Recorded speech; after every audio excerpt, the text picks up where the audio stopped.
And to overcome the second type of defilement, the obsessive defilement or arising defilement, what should you do?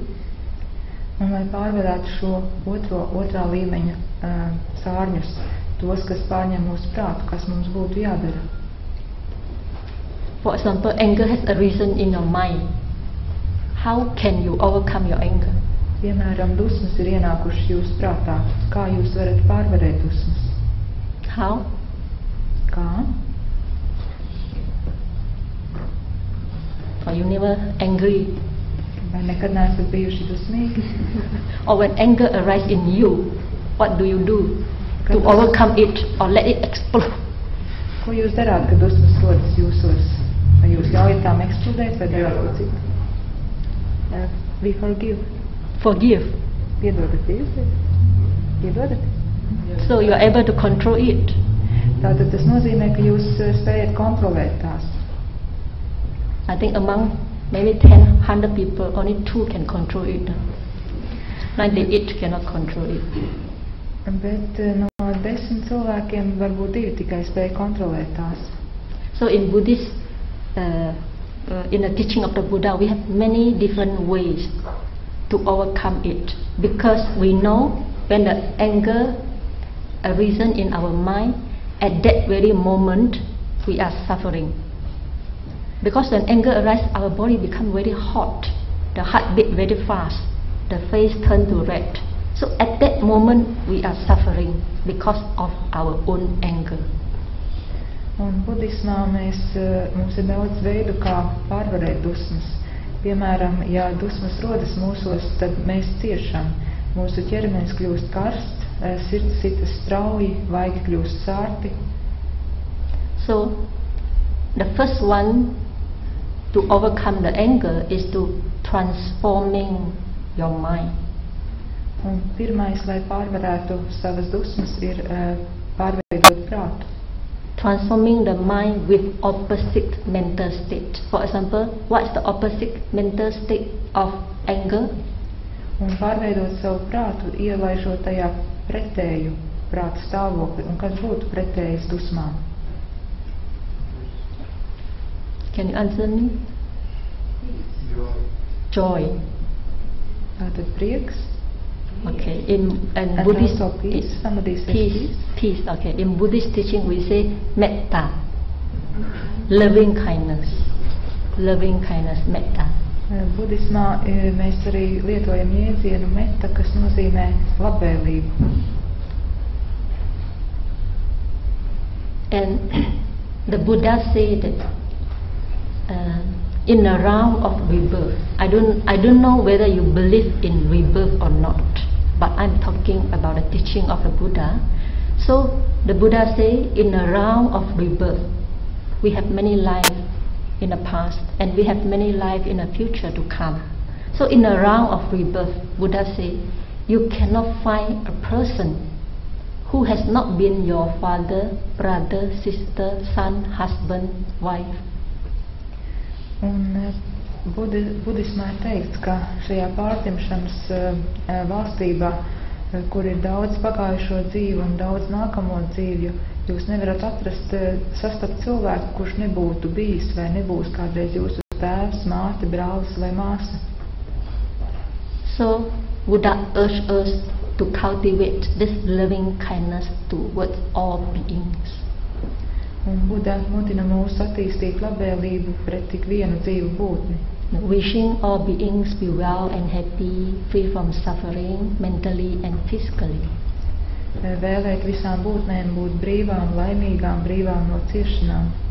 So when the anger has arisen because you're angry with somebody, and you know the anger hurts you, and well, if you cannot control your anger, you will take action and hurt another person. So we don't want this because bad. So we transform our anger with loving kindness. Tātad, ja dusmas ir jūsos radušās dēļ kādas ārēji notikumi, tad vispirms jau jūs zinat, ka jūs tiešat paši dēļ šīm savām dusmām.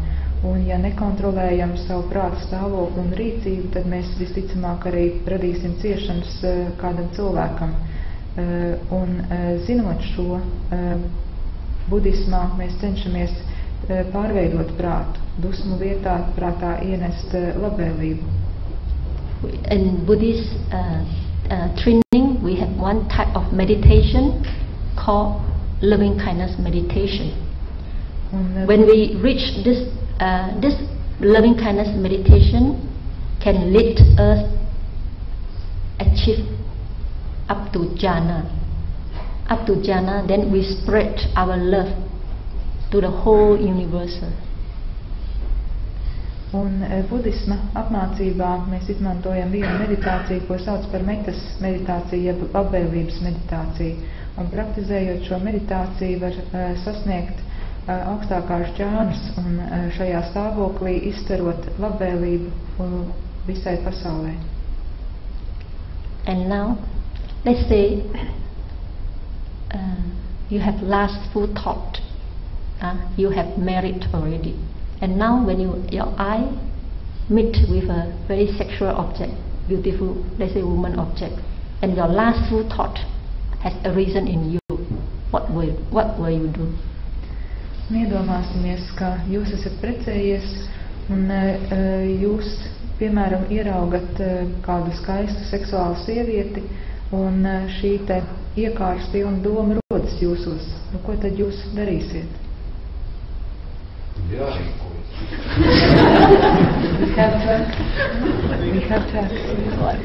have to act. Oh, you got to act. It's not good. Okay, I give you a very practical way. When I was in Malaysia, I met one minister. This minister told me that every time he went to barber shop to cut his hair, and he saw so many beautiful hairstylists wearing very short skirt, moving in front of him, moving here, moving. Oh, he said so many lustful thoughts arisen in his mind. Es esmu satikusi vienu premjerministru, kurš stāstīja, ka tad ikreiz, kad viņš dodas pie friziera apgriezt matus, frizētavā ir daudz skaistos sieviešu, kurām ir īsti svārki, viņas tā līgani kustās, tur griežot matus, un spēcīgas iekāri rodas viņā. But he didn't want to act like you. Pretēji tev viņš negribēja rīkoties saskaņā ar iekāri. So he suffered a lot mentally. Un garīgi viņš ļoti cieta. And he asked me what to do. Viņš man jautāja, ko man darīt. And I taught him one of Buddhist meditation we call skeleton meditation. Es viņam iemācīju vienu no meditācijas veidiem, ko mēs saucam par skeletu meditāciju. So I teach him to see, first to visualize a skeleton. Skeleton, visualize it and keep it in mind all the time. Un es viņam ieteicu vienmēr vizualizēt un paturēt prātā šo te skeletu. And I think he is very obedient, so he practiced very well. So one day, he went to the barber shop to cut his hair again. Same, the women wearing very short skirt, moving in front of him here and there. And he quickly contemplated this skeleton. He put the skeleton on this female's body. And what he sees is only skeleton moving about, no female at all. Šķiet, ka viņš bija ļoti paklausīgs skolnieks un viņš praktizēja šādā veidā, un tad, kad nākamo reizi viņš bija gājis uz frizētavu, tad atkal šīs daļās sievietes īsos vārciņos līgani kustējās, bet viņš uz katru no tām mēģināja saskatīt skeletu, un ka viņš ir redzējis, kā līgani kustas vairāk skeleti. And 2 years later he told me, said, "Sister, your teaching is wonderful. Now I have no more lustful thought." Un pēc 2 gadiem viņš teica, māsa, tava mācība ir brīnišķīga. Man vairs nav iekārs pilna doma. So if